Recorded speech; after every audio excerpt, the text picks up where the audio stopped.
आजादी की लड़ाई में बिहार के मुजफ्फरपुर का अपना योगदान रहा है। मुजफ्फरपुर की मिट्टी कई ऐसी घटनाओं की साक्षी बनी जिसको स्मृति पटल से उकेरने की तमाम कोशिशें अब तक नाकाम हो चुकी हैं। जब भी स्वतंत्रता संग्राम की बात होती है तो दिल्ली, बंगाल, पंजाब या महाराष्ट्र का नाम स्मृति पटल पर उभरने लगता है, लेकिन बिहार, खास करके मुजफ्फरपुर को अक्सर दरकिनार कर दिया जाता है। जबकि सच्चाई यह है कि इसी मुजफ्फरपुर की धरती से पहली बार सशस्त्र क्रांति ने अंगड़ाई ली थी। क्रांतिकारी विचारों ने पहली बार इसी मुजफ्फरपुर की धरती से बंदूकें थामी, अंग्रेजों की नींव हिलाई और जनता में जागृति की चिंगारी फैला दी। आज हम आपको बताएंगे कैसे एक युवा क्रांतिकारी ने अपनी जान देकर बंबई नहीं बल्कि मुजफ्फरपुर में ब्रिटिश शासन को ललकारा था। कैसे जेल की कोठरी में लिखा गया एक पत्र बन गया क्रांति की घोषणा पत्र, और कैसे एक महिला क्रांतिकारी ने अंग्रेजों को दिया था मुंह तोड़ जवाब। यह है कुछ सच्ची लेकिन अनसुनी घटनाएं। जानकारी बहुत ही रोचक और दिलचस्प है। आप अंत तक हमारे साथ बने रहिए।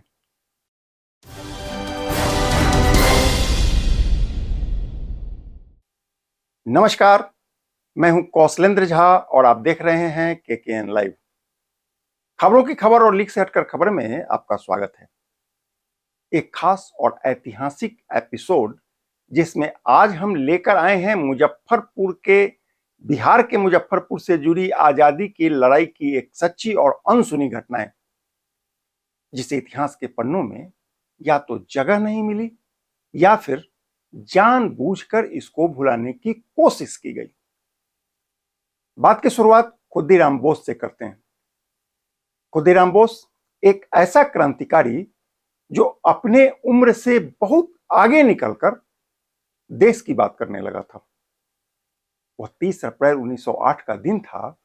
मुजफ्फरपुर के तत्कालीन सेशन जज किंग्सफोर्ड को मारने के उद्देश्य से एक बम फेंका गया। हालांकि बम का निशाना चूका, लक्षित गाड़ी की जगह दूसरी गाड़ी इसके जद में आ गई। उस गाड़ी में 2 अंग्रेज महिलाएं बैठी थी, दोनों मारी गई। और इसकी गूंज से लंदन तक हिल गया। Case number 301/1908, Bengal police file, Patna high court के ट्रायल रिकॉर्ड के मुताबिक चौंकाने वाली जानकारी का खुलासा हुआ है। कहते हैं कि 17 वर्षीय खुदीराम बोस को पुलिस गिरफ्तार करती है मौका वारदात से करीब 25 किलोमीटर दूर जाकर। वो पैदल चलते हुए बचने की कोशिश कर रहे थे। बाद में उनको फांसी दे दिया गया। फांसी के समय उनके चेहरे पर मुस्कान थी।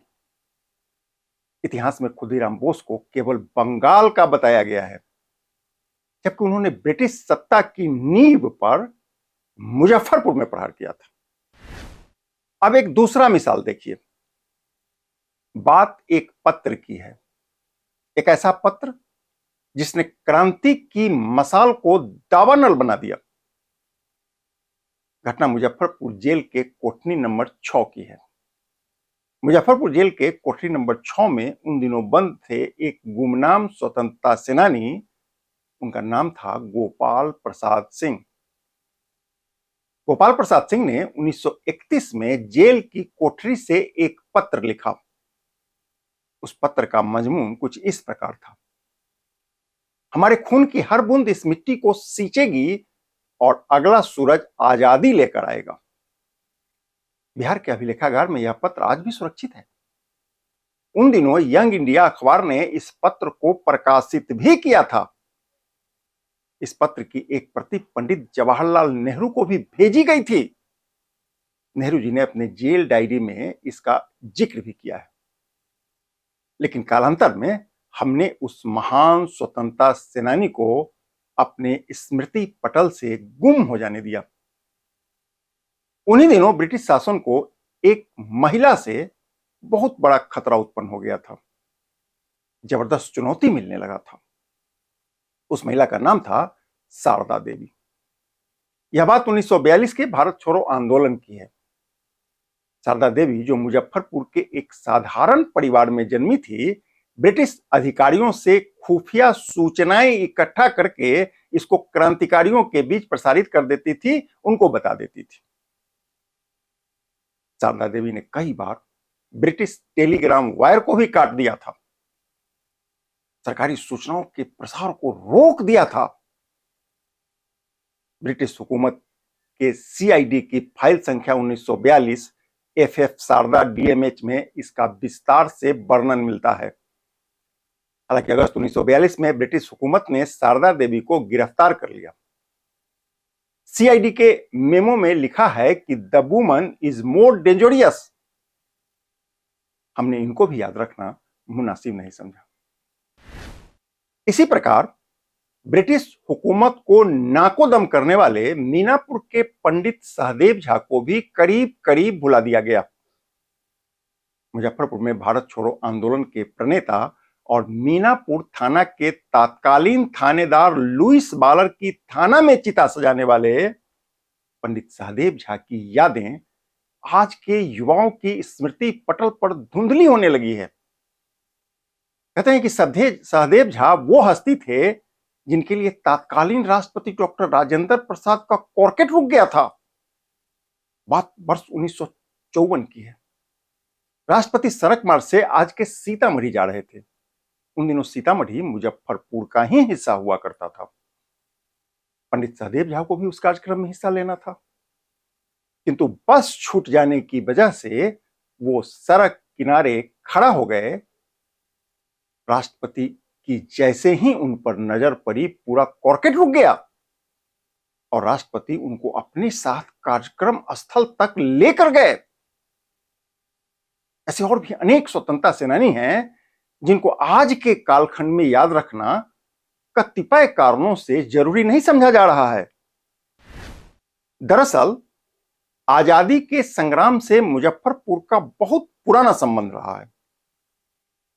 आपको जानकर हैरानी होगी कि वर्ष 1857 के क्रांति की गूंज भी मुजफ्फरपुर में सुनी गई थी। कहते हैं कि 1857 की क्रांति की लपटें जब उत्तर प्रदेश और बंगाल से उठ रही थी, उस वक्त मुजफ्फरपुर के बोचहा में स्थानीय जमींदार और किसानों ने ब्रिटिश हुकूमत के खिलाफ विद्रोह शुरू कर दिया था। आंदोलनकारियों ने कलेक्टर को घेर लिया और सरकारी डाक जला दिए। ब्रिटिश गजेटियर 1858 के पृष्ठ संख्या 219 में इस घटना का जिक्र मिलता है। कहते हैं कि इस विद्रोह को दबाने के लिए उन दिनों ब्रिटिश हुकूमत को बंगाल से मिलिट्री इन्फेंट्री को बुलाना पड़ा था। चौंकाने वाली बात यह है कि बंगाल से आए सैनिकों में से भी कई सैनिकों ने हुकूमत के खिलाफ विद्रोह कर दिया, आंदोलनकारियों पर लाठी चार्ज करने से इनकार कर दिया। इस घटना के बाद अंग्रेज अधिकारी सख्ते में आ गए और उनको कुछ भी सूझ नहीं रहा था। ऐसी और भी कई घटनाएं हैं जो मुजफ्फरपुर को राष्ट्रीय पटल पर स्थापित करने के लिए पर्याप्त है। अपने इस गौरवशाली विरासत को संभालना, सहेजना आज बहुत जरूरी हो गया है, अन्यथा धीरे धीरे यह सभी कुछ विलुप्त हो जाएगा। कुल मिलाकर कहा जा सकता है कि मुजफ्फरपुर केवल एक शहर नहीं था, बल्कि यह आजादी की लड़ाई का एक जीवंत प्रयोगशाला भी था। लेकिन कालांतर में इसको नजरअंदाज कर दिया गया। कहते हैं कि यहां का हर कोना, जेल, स्कूल, अदालत, अस्पताल अपने आप में एक कहानी है, गौरवमयी कहानी।